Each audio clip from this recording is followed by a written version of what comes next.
లక్ష్మీ నరసింహస్వామి టెంపుల్లో మంగళవారం పూట 365 ఒత్తుల దీపం పెడితే కూడా భూలాభము గృహలాభం కలుగుతుంది, అప్పులన్నీ తీరిపోతాయి. అలాగే మంగళవారం పూట లక్ష్మీ నరసింహస్వామికి అర్చన చేయించుకున్న, అభిషేకం చేయించుకున్న మీకున్న అప్పులన్నీ తొందరగా తీరిపోతాయి.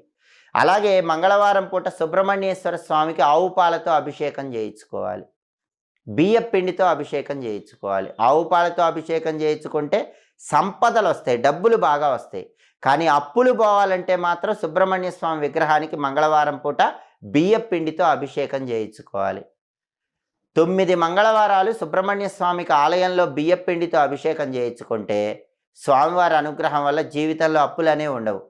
సుబ్రహ్మణ్యేశ్వర స్వామి వారు జన్మించినటువంటి ఈ కథని ఎవరు వింటున్నారో వాళ్ళకి సామాన్యమైనటువంటి ఫలం కాదు. ఇది విన్న వాళ్ళకి ఆయుష్మాన్ పుత్ర పౌత్ర